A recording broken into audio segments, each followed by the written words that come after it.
पूछो कि जल बिना मीन मर जाती है,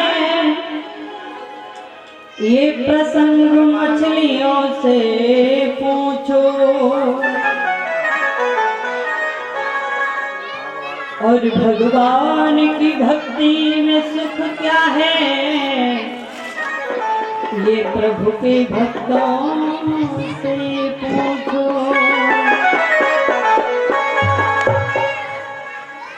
ओम सच्चिदानंद रूपाय विश्वोत्पत्त्यादि हेतवे तापत्रय विनाशाय श्री कृष्णाय वयं नमः। ओम नमो भगवते तुभ्यं वासुदेवाय धीमहि प्रद्युम्नाय अनिरुद्धाय नमः संकर्षणाय च। बोलिए हनुमान जी महाराज की, बोलिए सतगुरुदेव भगवान की, बोलिए संत भगवानों की, बोलिए भक्त और भगवान की। वक्रतुंड महाकाय सूर्यकोटि समप्रभ निर्विघ्नं कुरु मे देव सर्वकार्येषु सर्वदा।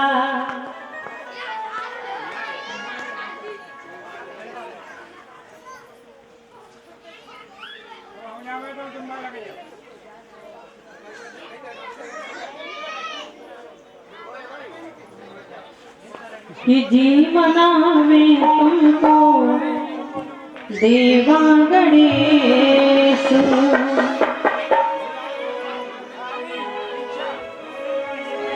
कि जीवना में तुमको प्यारे गणेश, जीवना में तुमको प्यारे गणेश, जीवना में तुमको प्यारे गणेश, जीवना में तुमको प्यारे गणेश।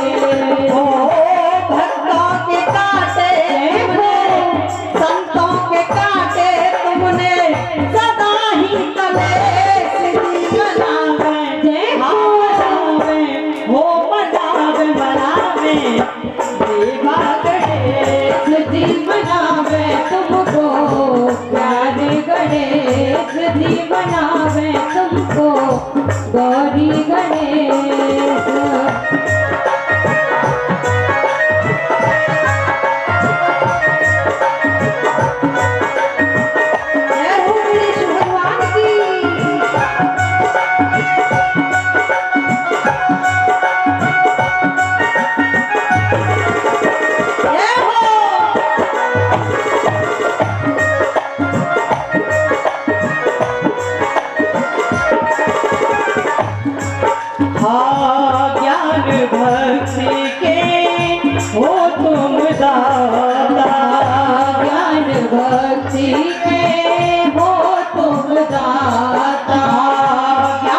भक्ति के हो तुम दाता, ज्ञान भक्ति के हो तुम दाता।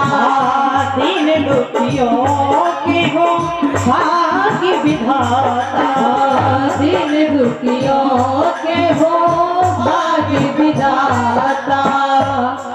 हो माता तेरी पार्वती, भैया तेरी पार्वती, पिता है महेश, बनावे जय हो बनावे बनावे देवा गणेश, जीवनावे तुमको प्यारे गणेश, जीवनावे तुमको गौरी गणेश।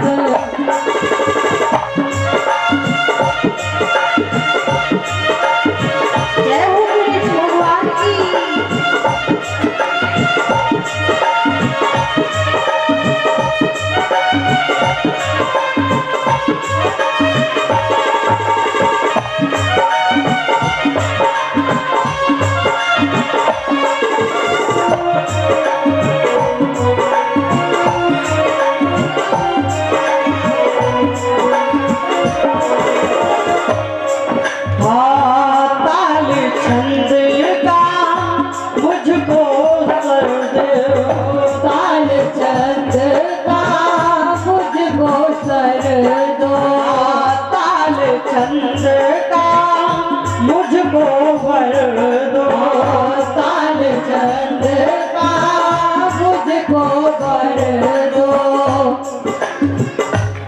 हाँ भक्ति से मेरी झोली भर दो, भक्ति से मेरी झोली भर दो। मैं करे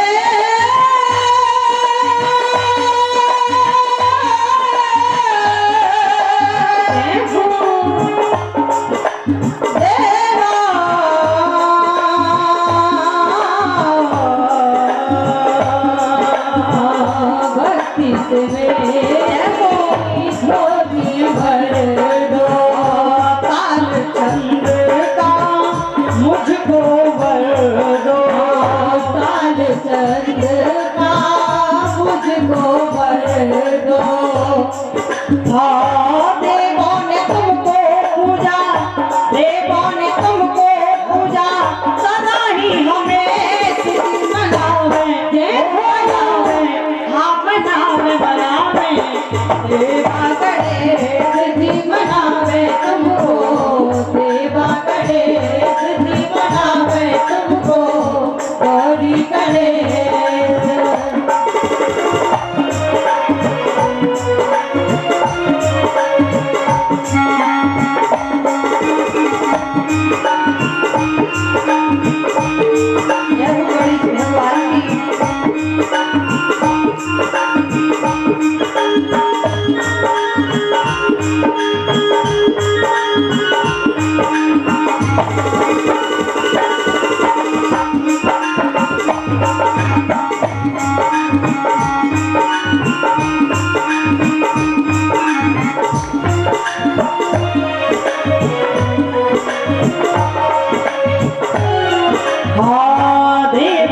सबसे पहले तुमको ही पूजा, देवों ने सबसे पहले तुमको ही पूजा, देवों ने सबसे पहले तुमको ही पूजा, देवों ने सबसे पहले तुमको ही पूजा। दिल में बसाना कोई देव और दूजा, दिल में बसाना कोई देव और दूजा, दिल में बसाना कोई देव और दूजा, दिल में बसाना कोई देव और दूजा। राजा गीत गाती है, हाँ राजा गीत गाती है, मनाती गुरुदेव जी मनावे, हो मनावे मनावे, देवा करे सिद्धि मनावे तुमको, देवा करे सिद्धि मनावे तुमको, गौरी करे।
सभी को मेरा बारंबार नमन। कलमल हरणी वेतरणी उत्तर तट दाहिनी गंगा मैया के पावन किनारे पर वट वृक्ष के नीचे व्यास नंदन श्री सुखदेव जी महाराज उत्तरानंदन परीक्षित जी को इस कथा को श्रवण करा रहे हैं।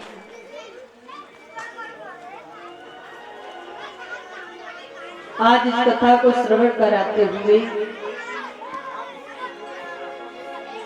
उनको चौथा दिवस यानी चौथा दिन बीतने के लिए जा रहा है। राजा परीक्षित जी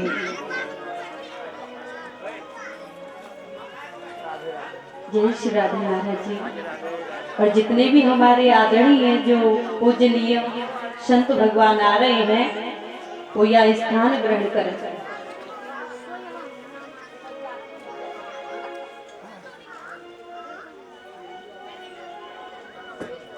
आज श्री सुखदेव जी समझा रहे हैं कि हे राजा परीक्षित, आज तुम्हें इस कथा को श्रवण करते हुए ये चौथा दिवस व्यतीत होने के लिए जा रहा है।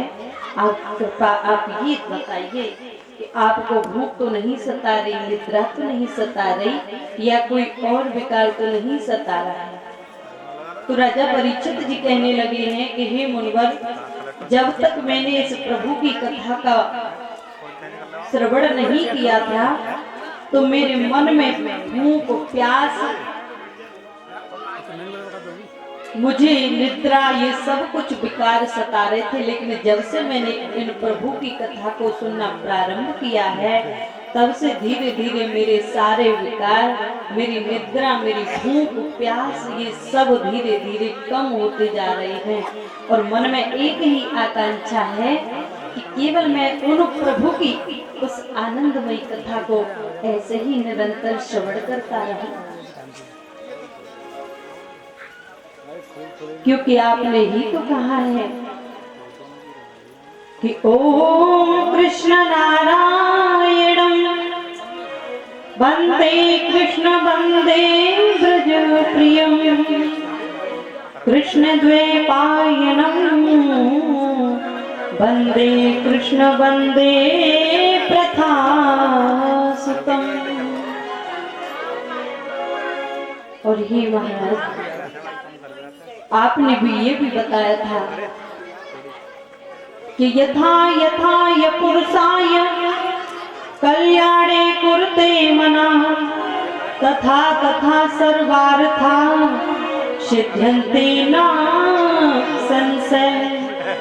यथा यथा पुरुषाय कल्याणे कुरुते मना तथा तथा सर्वार्था सिद्ध्यन्ति न संशय। जैसे जैसे ये जीव धर्म के मार्ग पर प्रेरित होता है वैसे ही वैसे इस जीव के अभीष्ट से अभीष्ट कार्य सिद्ध हो जाते हैं। लेकिन जब ये जीव धर्म के मार्ग को छोड़ करके जब अधर्म के मार्ग पर पैर रखता है तो इसकी चार चीजें नष्ट हो जाती हैं महाराज, जो कि मैंने तुम्हें कल भी बताया था। क्योंकि इम उपंथ पग देत खगेसा रहे न तेज तन बुद्धि बल ऋषा। तो यहाँ ये चार चीजें नष्ट हो जाती हैं। तो श्री सुखदेव जी समझा रहे हैं कि हे राजा परीक्षित, इसलिए तुम अब एकाग्रचित होकर के बैठ जाइए। तो बड़े विनम्र भाव से महाराज परीक्षित जी ने चरणों को पकड़ लिया और चरणों को पकड़ने के बाद में आज महाराज परीक्षित जी कहने लगे हैं कि हे गुरुदेव, आप एक कृपा कीजिए मेरे ऊपर कि अब की बार मेरा जो मनुष्य जन्म हुआ है और मेरे हाथों से जो अपराध हुआ है ऐसा अपराध मैं कभी न करूं, केवल अब की बार मेरा निर्वेरो कर दो हे महाराज। और इस प्रकार से कहने लगे हैं और क्या बोले कि गुरु जी मेरा अब के करो निर्वेरो, गुरु जी मेरा अब के करो निर्वेरो, गुरु जी मेरा अब के करो निर्वेरो। अब के करो गुरु, अब के करो, हाँ अब के करो गुरु, अब के करो, अब के करो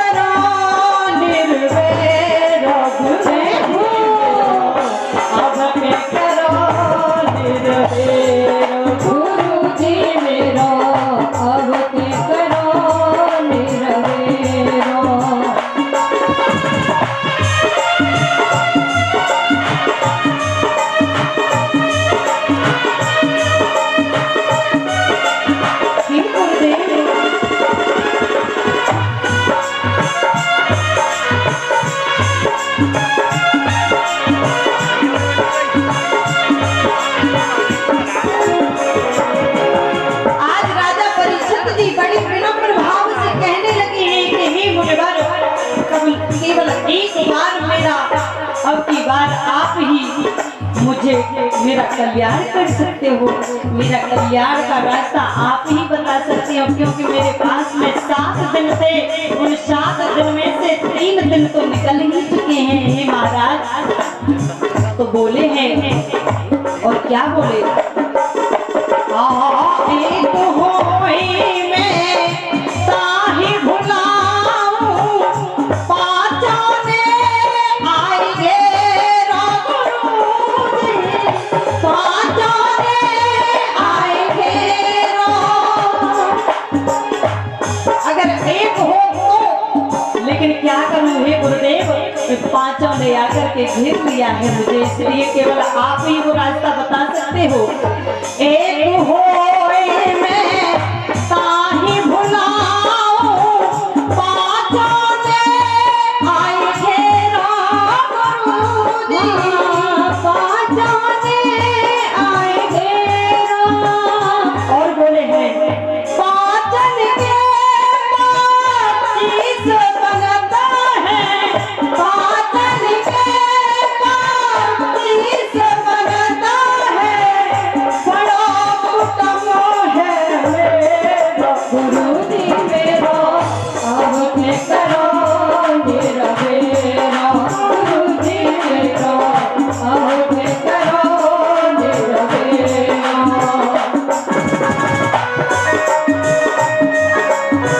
जय हो गुरुदेव भगवान की, बोलिए गुरुदेव जी महाराज की।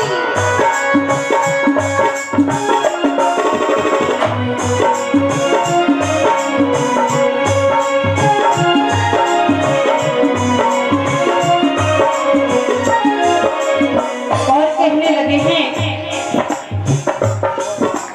कि हे मुनिवर, हाँ मन माया को बाग लग्यो है।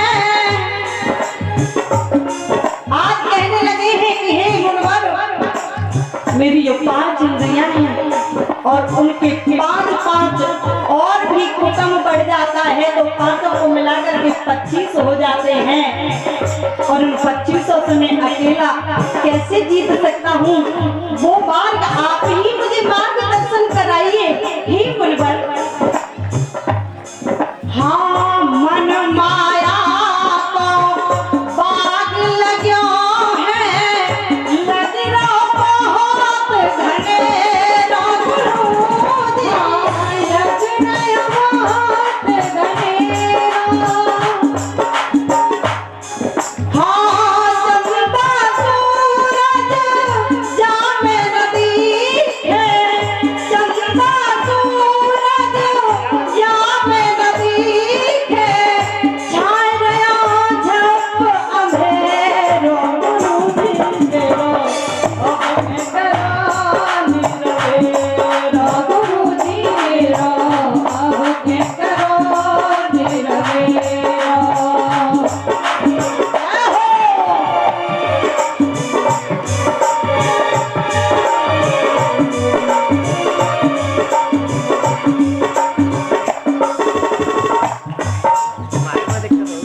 हाँ अब के करो गुरु, अब के करो, अब के करो गुरु, अब के करो, अब के करो निरवेरा गुरु जी मेरा, अब के करो निरवेरा गुरु जी मेरा, अब के करो निरवेरा गुरु जी मेरा, अब के करो निरवेरा।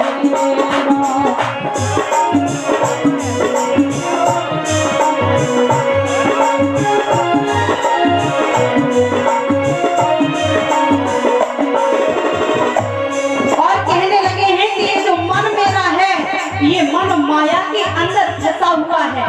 इस मन को कैसे निकाला जाए, कैसे उस प्रभु की भक्ति में लगाया जाए। हे मुनिवर, केवल आप ही इसे बताने का मार्गदर्शन कराइए मुझे। और बोले हैं महाराज परीक्षित, हाँ जा जगली ने, हाँ जा जगली ने, सब जग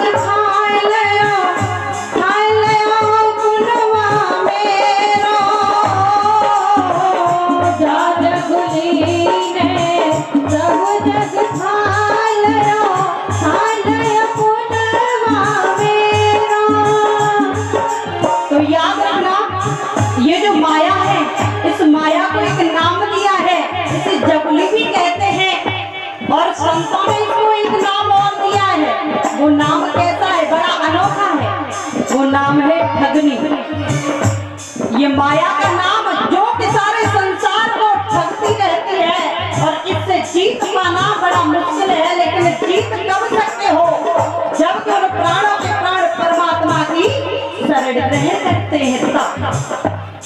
तो आज राजा परीक्षित जी बार बार विनती करके कहते हैं, हाँ जा ठगनी ने सब जग खाए लयो पुनवा मेरो, खाए लयो पुनवा मेरो। हाँ जा ठगनी ने सब जग खाए लयो पुनवा मेरो। और इतना ही नहीं, हाँ डूबा दिया पंचकुल है गया, डूबा दिया पंचकुल है गया, कौन नाम लेते अब के कलान रवेरा गुरु जी मेरो, अब के कलान रवेरा। जय हो सुखदेव जी महाराज की।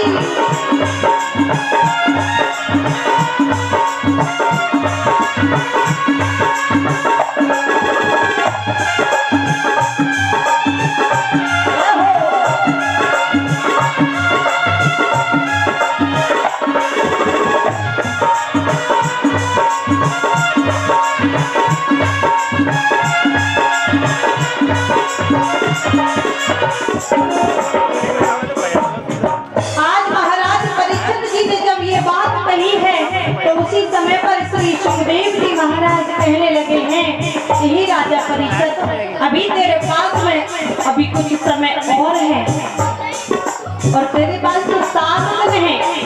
ये 7 दिन हर जीव के पास में होते हैं क्योंकि हर जीव परीक्षित है,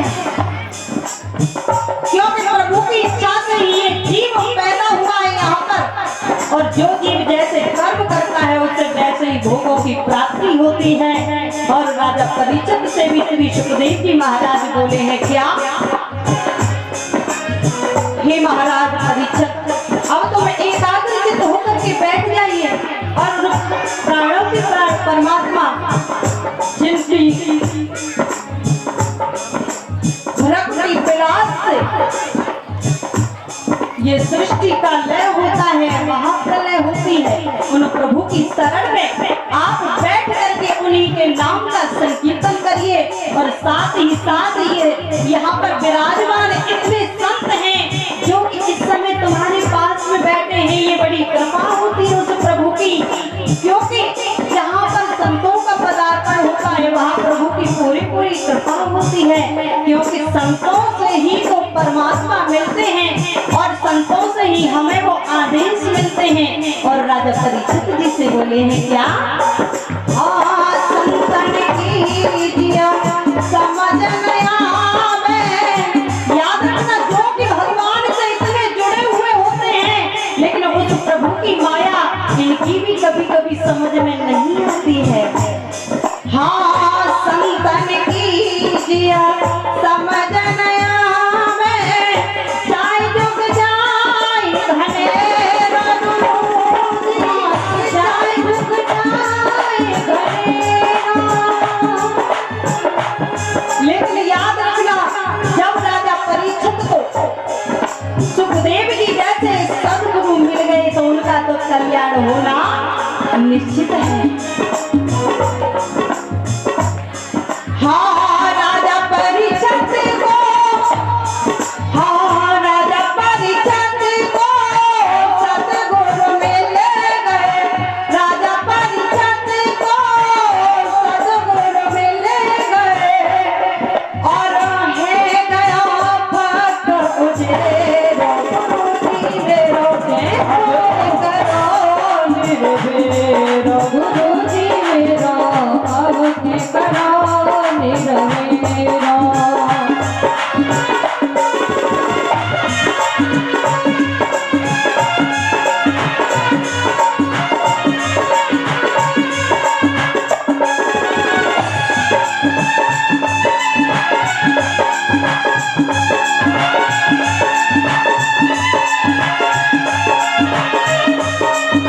जय हो श्री सुखदेव जी महाराज की।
प्रकार से श्री सुखदेव जी समझा रहे हैं राजा परीक्षित। राजा परीक्षित जी ने कहा कि मुनिवर अब की बार मेरा आप निर्वेरा कर दीजिए, कैसे भी करके मैं इस जो मेरे हाथों से अपराध हुआ है वो अपराध से मेरे मन को छुटकारा मिल जाए। तो श्री सुखदेव जी समझा रहे हैं हे राजा परीक्षित, तुम्हारा कल्याण होगा, अपने मन को एकाग्रचित करके बैठो और उस आनंद कंद भगवान की कथाओं का आनंद लो। परीक्षित महाराज जी, कल की कथा का विश्राम कहाँ हुआ था? परीक्षित महाराज जी,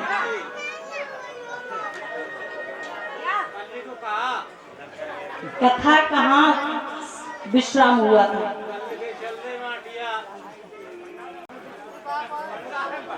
महाराज जी, मैंने कल भी कह दिया था तुमसे कि कथा को ध्यान से सुनना, हम कभी भी पूछ सकते हैं।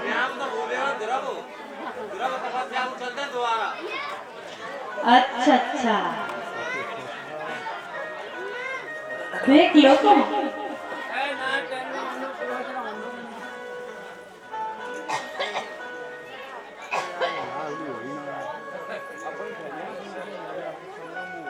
तो परीक्षित महाराज जी, आज तो थोड़ा सा ध्यान देर में आया, लेकिन कल ऐसा नहीं होना चाहिए, ध्यान रखना। अच्छा, ध्यान भूल गए? अच्छा, नाम भूल गए तो कोई बात नहीं, लेकिन अब ध्यान से सुनना, ठीक है? ये संत भगवानों की, बोलिए भक्त और भगवान की जय हो। बोले श्रीमद् भागवत महापुराण की जय हो। जय जय श्री राधे, जय जय श्री राधे, जय जय श्री राधे श्याम। श्री सुखदेव जी समझा रहे हैं कि राजा परीक्षित, कल किस प्रकार से 5 वर्ष की अवस्था में ध्रुव महाराज जी ने भगवान को प्राप्त कर लिया।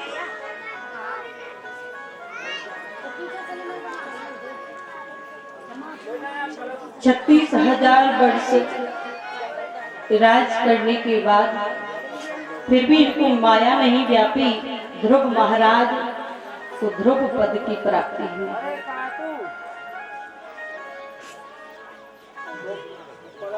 आगे चल करके श्री सुखदेव जी समझा रहे थे हे राजा परीक्षित, समय व्यतीत होता गया, आगे इसी ध्रुव वंश में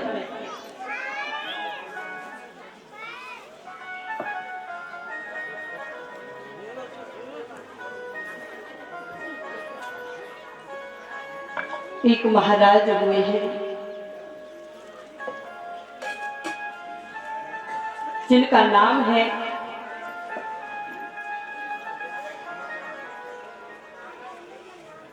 लेकिन याद रखना भक्तों, यहां श्रीमद् भागवत कथा के अंदर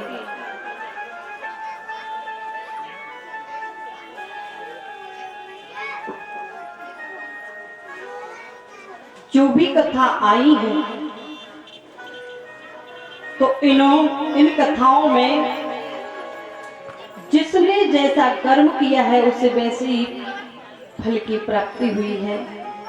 जिसने अच्छे कर्म किए हैं उनको अच्छे फल की प्राप्ति हुई, और जिन्होंने बुरे कर्म किए हैं फल दोनों ही प्रकार के मिले हैं। आगे चलकर के इसी ध्रुव वंश में अंग नाम का एक भूप हुआ। वो महाराज तो बहुत अच्छे थे, लेकिन आगे चलकर के इनके एक पुत्र हुआ जिसका नाम है बेडू, जो कि इतना कुरूप था, पिता का कहना नहीं मानता था। महाराज जिस सिद्धांत से चलते थे उनके सिद्धांत पर नहीं चलता था।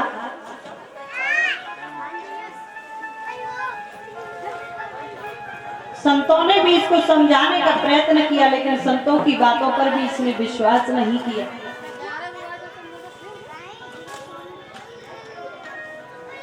तो आज उस बैंड को संतों ने श्राप दिया, ये पापी जब मरा है तो अब कहने लगी कि अब महाराज तो तपस्या करने के लिए चले गए हैं, अब महाराज रहे नहीं, और इनका शरीर का देहांत हो गया। अब ये राज कौन संभालेगा? तो उसी समय पर इस बैंड के शरीर का मंथन किया, भुजा से मंथन किया सबसे पहले, और जब भुजाओं से मंथन किया तो श्री सुखदेव जी समझा रहे हैं कि हे राजा परीक्षित, जंघा का मंथन किया जिसे एक बौने की बराबर छोटा सा एक पुरुष जो कि सांवला रंग है और कद का भी छोटा है,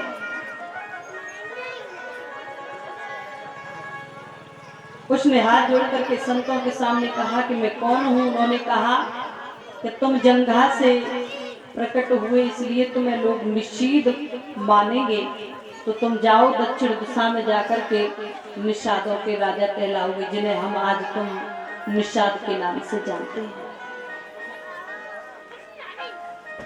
फिर दोनों भुजाओं का मंथन किया तो दोनों भुजाओं से एक से पुरुष और एक से स्त्री, जो पुरुष हैं उनका नाम है महाराज प्रतु और जो कन्या है उसका नाम है अर्ची। इस प्रकार से ये दोनों को राज्य का उत्तराधिकारी बना दिया है। श्री सुखदेव जी समझा रहे हैं कि हे राजा परीक्षित, अब तो उनकी जो प्रजा थी, प्रजा जब अनाज बोती है तो वो अनाज ऊपर निकल करके नहीं आता, क्योंकि बैंड ने इतने अपराध किए थे, इतना पाप किया था। उस पाप के कारण महाराज प्रथु को ये सब कुछ भुगतना पड़ रहा था। तो सारी जनता त्राहिमाम करके महाराज के पास में आई और महाराज से आकर के त्राहिमाम करने लगी। तो महाराज बोले क्या हुआ? तो उसी समय पर जब प्रजा सारी त्राहिमाम को करने लगी तो महाराज प्रथु ने कहा कि देखता हूं। तो उन्होंने अपने हाथों से जमीन पर जाकर के अनाज को बोया, लेकिन वो अनाज ऊपर उठ कर के नहीं आया। तो महाराज को भी बुरा लगा। तो महाराज ने उसी समय पर धनुष बाण उठाए और जो ही पृथ्वी में मारने के लिए हुए, त्यों ही महाराज के सामने पृथ्वी गाय का रूप धारण करके आई। और याद रखना, महाराज प्रथु पीछे है और पृथ्वी चारों तरफ आज उस त्रिलोकी में घूमने लगी है। तो महाराज ने फिर भी उसका पीछा नहीं छोड़ा। भगवान विष्णु जी के पास में गई, ब्रह्मा जी के पास में गई, भगवान शिव जी के पास में गई, लेकिन भगवान शिव जी ने भी, तीनों देवताओं ने कह दिया कि हम कुछ नहीं कर सकते, महाराज प्रथु ही जो करेंगे तो वही करेंगे। अब तो वो पृथ्वी उसी समय पर महाराज के सामने हाथ जोड़ करके कहने लगी कि हे महाराज, मुझे क्षमा कर दीजिए,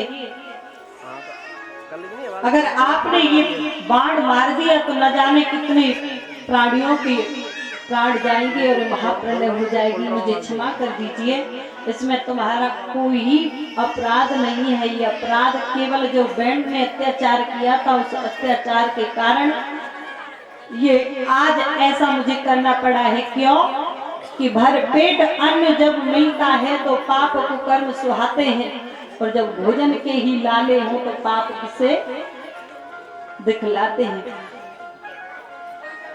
क्योंकि बैंड ने अत्याचार किया था, इसलिए मैंने अपने अंदर इस अनाज को विलीन कर लिया था। क्यों कि जब आदमी पाप करने पे आए और अगर उसे फिर भी भोजन पेट भर के मिलता रहे तो वो सुधर नहीं सकता है, वो बिगड़ता ही जाएगा।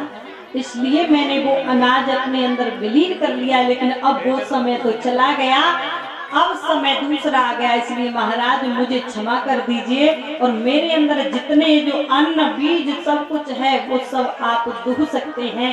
उसी समय पर तीनों देवता आए और तीनों देवताओं ने आकर के काम किया कि इधर ब्रह्मा जी को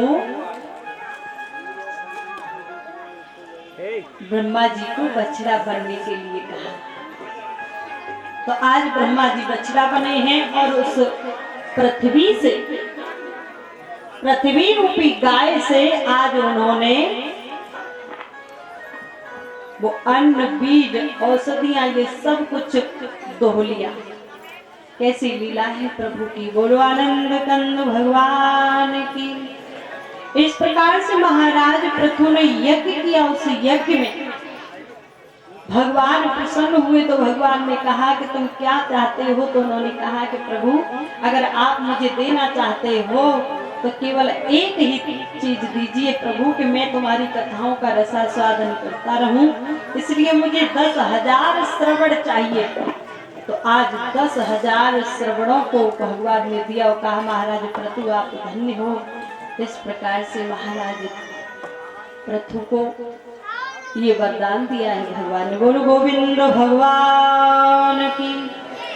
श्री सुखदेव जी समझा रहे हैं कि हे राजा परीक्षित,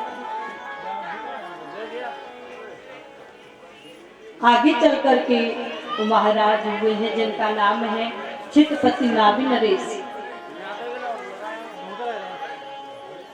जिनके यहाँ पुत्र हुए हैं जिनका नाम है ऋषभदेव भरत जी। भरत जी को एक मृग की आसक्ति होने के कारण मृग योनि प्राप्त करनी पड़ी थी। तो याद रखना आसक्ति कई प्रकार की होती है। पिता पुत्र की आसक्ति, नारी की आसक्ति, धन की आसक्ति। तो इनको आसक्ति हो गई एक मृग में। आखिर इनको मृग का रूप धारण करना पड़ा। तो याद रखना भक्तों, इस जीव को प्रभु ने जब भेजा तो कहा कि मुझे भूलना मत, लेकिन ये जीव इस प्रभु को बार बार भूल जाता है।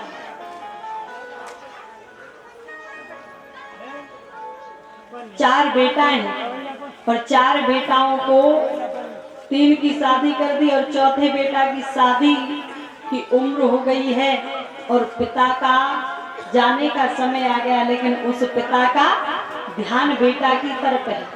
याद रखना, ध्यान देना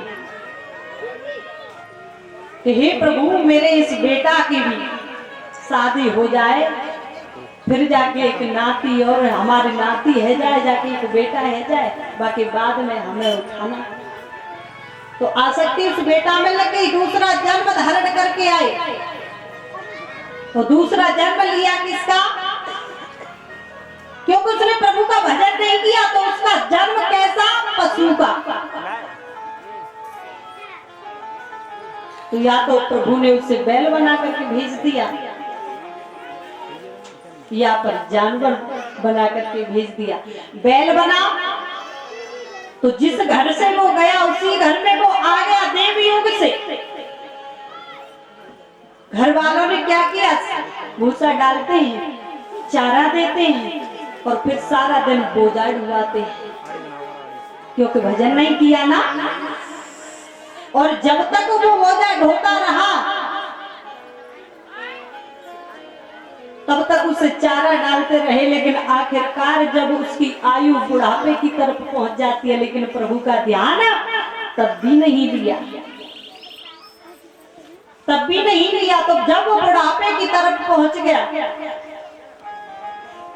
अब उसे चला भी नहीं जाता है।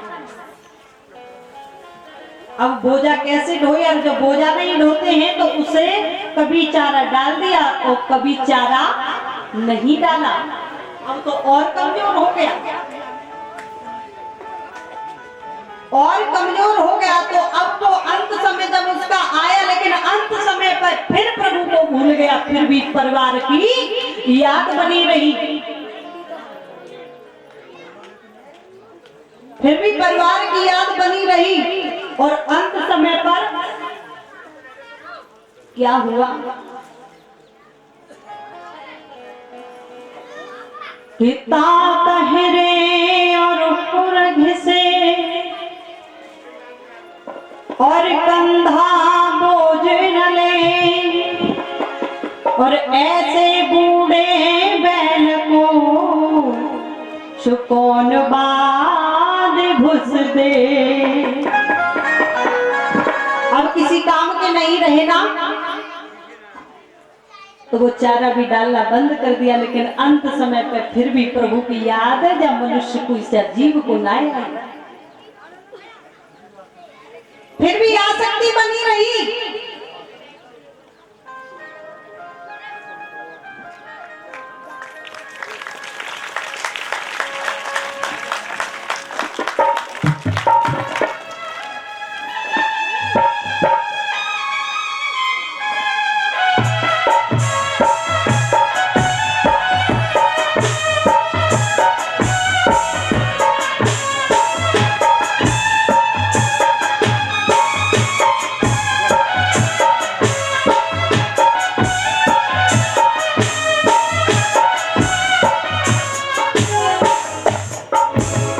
और इधर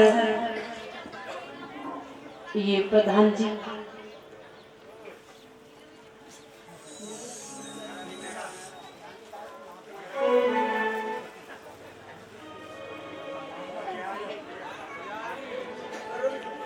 प्रधान जी, ये आपने सुना होगा, गए भी होंगे, कोई काम पड़ा होगा तो। ये नगला सीसिया वहां के रहने वाले हैं प्रधान जी, और वो सती मैया के पुजारी, और राम जी के भी भक्त हैं, जिनका राम मंदिर, वहां राम मंदिर बनवाया है इनकी माता जी और पिताजी, एक ही साथ दोनों का प्राणांत हुआ था। तो तभी से वहाँ सती मैया का मेला भी लगता है। तो ये देखिए, सुनकर के व्यास जी की वहाँ कथा हो रही है, तो ये कथा सुनने के लिए आए हैं। तो मैं भगवान से प्रार्थना करती हूँ कि भगवान इनको ऐसे ही दान धर्म की तरफ बढ़ाते रहें, और इनके घर में भगवान सुख शांति रखें, और इनका आशीर्वाद मेरे ऊपर सदैव ऐसे ही बनाए रखें। जहाँ भी भगवान की कथा होती है, ये कथा सुनने के लिए जरूर जाते हैं, और जरूरी नहीं है कि मेरी तो नहीं है ये कथा, तो सभी की है, क्योंकि प्रभु तो सबके हैं। तो जहाँ भी भागवत कथा होती है वहाँ ये जरूर जाते हैं। तो एक बार बड़े ही प्रेम से राधे राधे जरूर बोलना पड़ेगा। बोलो श्रीमद् भागवत महापुराण की जय हो।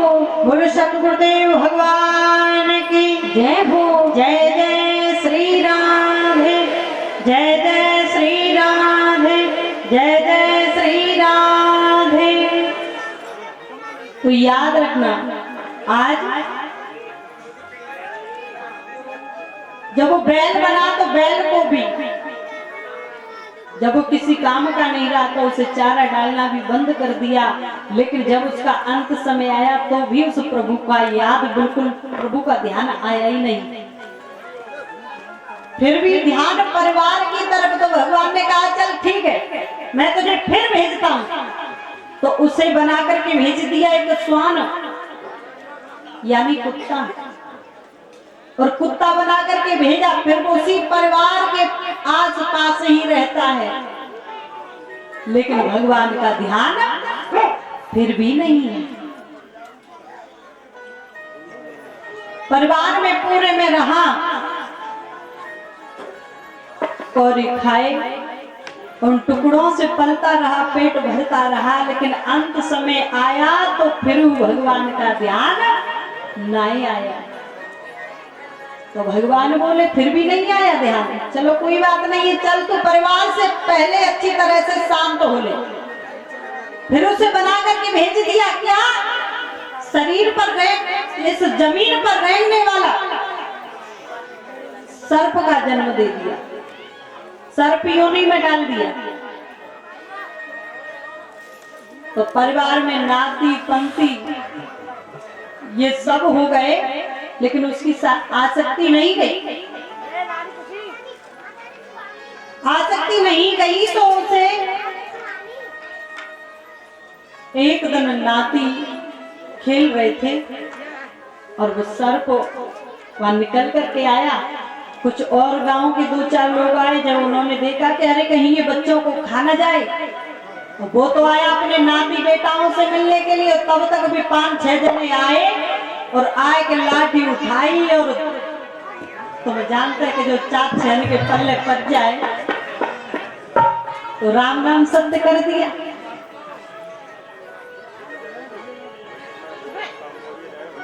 राम नाम सत्य कर दिया। अब फिर ये जीव जाता है भगवान के पास, तो भगवान उससे पूछते हैं क्या अब तुझे शांति हो गई, तृप्ति हो गई परिवार से? हाथ जोड़ करके तब ये जीव कहता है कि हे प्रभु, अब मुझे उस परिवार में मत भेजना, अब नहीं मुझे जाना उस परिवार में, क्योंकि मैं कितनी बार गया लेकिन मुझे कुछ भी नहीं मिला, मिला तो केवल अंत में अपमान ही मिला। इसलिए प्रभु अब मुझे इस पृथ्वी पर भेजना नहीं, और अगर तुम भेजो तो प्रभु मुझे भक्त ध्रुव की तरह बना करके भेजना, वो मीराबाई की तरह बना करके भेजना, वो नरसी बना करके भेजना, ताकि वो तुम्हारे नामों का मैं गुणगान कर सकूं प्रभु। अगर मुझे भेजना है तो याद रखना भक्तों, जो आसक्ति है हमें तुम्हें, ये आसक्ति हमें उसी मार्ग पर ले जाती है अगर हम इस मन को भगवान के भजन में लगाएंगे। क्योंकि गोस्वामी तुलसीदास महाराज जी ने भी रामचरितमानस में लिख दिया है कि नाम का प्रभाव बहुत बड़ा होता है।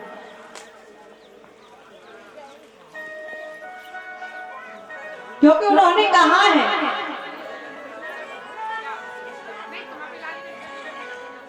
कि बड़े भागे मानुष तन पावा, बड़े भाग्य मानुष तन पावा, बड़े भाग्य मानुष तन पावा, बड़े भाग्य मानुष तन पावा, बड़े भाग्य मानुष तन पावा। हासुर दुर्लभ सद ग्रंथ गावा, असुर दुर्लभ सद ग्रंथ गावा, असुर दुर्लभ सद ग्रंथ गावा।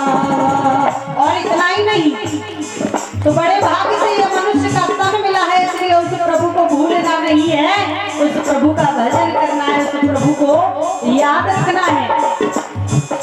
चार आश्रम बताए हैं जिनमें गृहस्थ सबसे बड़ा बताया है, और वो बड़ा कभी बताया है कि जब गृहस्थी में पड़ जाए तो गृहस्थी में पड़ने के बाद में जो व्यस्त न हो वही गृहस्थ आश्रम बना है, नहीं तो फिर वो गृहस्थ नहीं, वो व्यस्त हो जाता है। तो इसलिए उस प्रभु को भूलना नहीं है, जब भी कोई काम करे तब भी भजन प्रभु का हो सकता है। तो इसलिए उस प्रभु को याद रखना है, भूलना नहीं है। क्योंकि हाँ जन्म जन्म मुनि जतन कराई, जन्म जन्म मुनि जतन कराई, हाँ जन्म जन्म मुनि जतन कराई, जन्म जन्म मुनि जतन कराई, हाँ अंत राम कहीं आवत नाई, अंत राम कहीं आवत नाही, अंत राम कहीं आवत नाही। तो जन्म जन्म ये जीव उस प्रभु का ध्यान करता है, और तब कहीं अंत समय पर जो हमारा तुम्हारा समय आता है तो भगवान का नाम लेना बड़ा दुर्लभ होता है।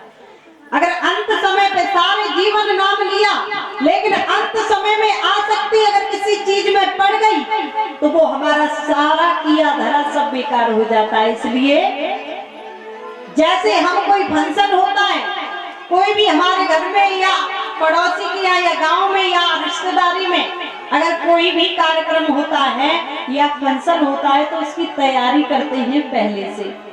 हमें कपड़े लाने हैं, हमें ये लाना है, तो सारी सामग्रियां जुटाते हैं। वैसे ही तैयारी हर समय वहां जाने की रखनी चाहिए कि न जाने कब समय आ जाए और कब प्रभु का बुलावा आ जाए तो हमें जाना पड़ेगा। तो इसलिए उस प्रभु को भूलना नहीं है, पहले से तैयारी करके रखनी चाहिए।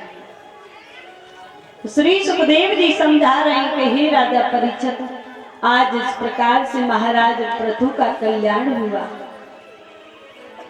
और ऋषभदेव इनका दूसरा जन्म एक ब्राह्मण की यहाँ पर हुआ। उस जन्म में इन्होंने आसक्ति छोड़ दी, ना परिवार से कोई मोह है, ना किसी से ये बात करते हैं तो लोग इनको जड़ कहने लगे। तो यहाँ इनका नाम ऋषभदेव जड़ भरत पड़ गया। बोलिए भरत जी महाराज की। आज ऋषभदेव जड़ भरत जी जड़ की भांति रहने लगे। घर वालों ने इनको खेतों पे छोड़ दिया, खेतों पे गैयों को घेर के लाते हैं, रखवाली के लिए छोड़ा, लेकिन उनको खेतों में जाकर के उनको चराने के लिए सारी गैयों को घेर करके लाते हैं। और यही बात कहते हैं गुरु नानक की तरह, कैसे कि राम जी की गैया राम जी को खेत और खावरी गैया भर भर, जैसे उन्होंने चिड़ियों के लिए कहा था।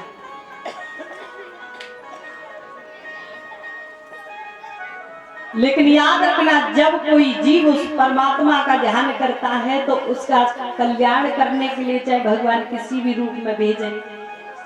इन जड़ भरत जी को इतना ज्ञान था अपने आप में, लेकिन लोग उनको पागल समझते थे। एक दिन ये खेतों पर थे, एक सिंध देश के महाराज हुए जिनका नाम है महाराज रहुगढ़। ये ज्ञान की प्राप्ति करने के लिए चले हैं, लेकिन ज्ञान की प्राप्ति करने के लिए जो भी जाता है उससे सबसे पहले अपने अंदर के अहंकार को त्याग देना चाहिए कि मेरे अंदर कोई भी अहंकार न हो तो ज्ञान की प्राप्ति होगी, अन्यथा हो नहीं सकती। आज राजा रहुगढ़ ज्ञान की प्राप्ति करने के लिए गए, लेकिन मन में अहंकार है। अचानक उनके जो पालकी में लगे हुए थे उनमें से एक का न जाने क्या परेशानी हो गई। उन्होंने कहा कि जल्दी से कोई व्यक्ति को मिल जाए तो उसे लेकर के आओ। तो और तो कोई नहीं मिला उनको। जड़ भरत जी मिल गए तो उन्हीं को पकड़ लाए, जड़ भरत जी को पालकी में लगाया। तो अब वो क्या करते हैं, चींटी अगर कहीं मिल जाती है तो उस चींटी को बचा करके चलते हैं। महाराज को लेकर के जा रहे थे, अचानक चींटियों का एक बिल मिला, उस पर बहुत सारी चींटियां थी। छलांग लगाई, महाराज का सिर चकराया, उस पालकी में टकरा गया। तो राजा रहुगढ़ ने उसी समय पालकी को रोका और कहा कि तुम ये लेकर के आए हो क्या, ये ठीक से नहीं चल सकता है। उन्होंने कहा महाराज जो हमें मिल गया वो ले आए हम, अब क्या करें इस जंगल में, और तो हमें कोई मिला नहीं। तो उसी समय पर उन्होंने पालकी से हंटर निकाला और निकालने के बाद में ऋषभदेव जड़ भरत जी के शरीर पर तैड़ जमा दिए, लेकिन फिर भी उन्होंने कुछ नहीं कहा। राजा रहुगढ़ कहने लगे कि बड़ा मूर्ख है, मैंने इतने हंटर जमाए हैं लेकिन तेरे मुंह से एक बार उफ तक नहीं निकली। तो उसी समय पर आज ऋषभदेव जड़ भरत जी बोले कि अगर आज मैं नहीं बोला तो सारा संसार मुझे ये कहेगा कि राजा रहुगढ़ को जब जड़ भरत जी मिले लेकिन फिर भी उनका कल्याण नहीं हुआ, तो सारा संसार मुझे थूकेगा।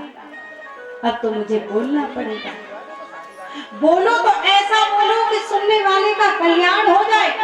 जो हमारे अंदर कटुवाणी है उसे यहीं रखो। तो आज राजा रहुगढ़ के सामने आज महाराज ये ऋषभदेव जड़ भरत जी कहने लगे हैं कि हे महाराज, आपने मुझे नहीं मारा, केवल मारा है तो आपने मेरे शरीर को मारा है, क्योंकि जो कष्ट हुआ है मेरे शरीर को हुआ है, मुझे नहीं। तो याद रखना उसी समय पर राजा रहुगढ़ कहने लगे कि ऐसा कैसे हो सकता है, मैंने मारा तो तुझे है कि हाँ मारा जरूर है, लेकिन मुझे नहीं, मेरे शरीर को।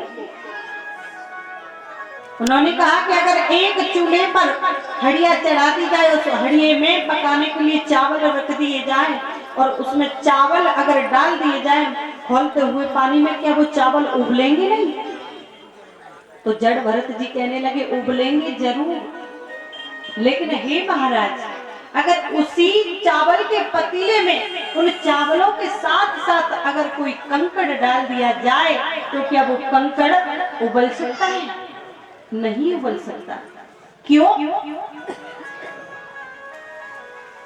ठीक वैसे ही मेरे शरीर को तुमने पीटा है तो ये पीड़ा मेरे शरीर में हुई है, ना कि आत्मा को, क्योंकि जो आत्मा है, आत्मा तो हमारी अजर अमर है, इसलिए ये पीड़ा मुझे नहीं। तो आज इसी समय पर राजा रहुगढ़ ने कहा कि आप कौन हो? मेरी समझ में नहीं आता है। तो आज जड़ भरत जी कहने लगे मैं कोई भी हूँ, महाराज तुम ये बताओ कि तुम कहाँ जा रहे हो? उन्होंने कहा कि मैं ज्ञान की प्राप्ति करने के लिए जा रहा हूँ। ज्ञान कि हाँ। तो महाराज ज्ञान की प्राप्ति करने के लिए तो आपको एक चीज की आवश्यकता है। क्या? कि तुम्हारे अंदर जो अहंकार है ना, जो घमंड है, उस घमंड को तुम्हें हटाना पड़ेगा। क्यों? कि एक संत भगवान की शरण में जा रहे हो, ज्ञान की प्राप्ति करने के लिए जा रहे हो। तो याद रखना इस कथा से हमें ये उपदेश मिलता है कि ये केवल राजा रहुगढ़ की बात नहीं है, हम सभी की बात है कि जब भी कहीं हम ज्ञान की प्राप्ति करने के लिए जाएं तो मन में कोई भी किसी भी प्रकार का अहंकार घमंड लेकर के नहीं जाना चाहिए। क्योंकि कहा है कि संत मिलन को चालिए, हाँ संत मिलन को चालिए, बजवाया अभिमान, संत मिलन को चालिए, बजवाया अभिमान, जो जो पग आगे धर कोट नया की समान हो भक्तो, कोट नया की समान।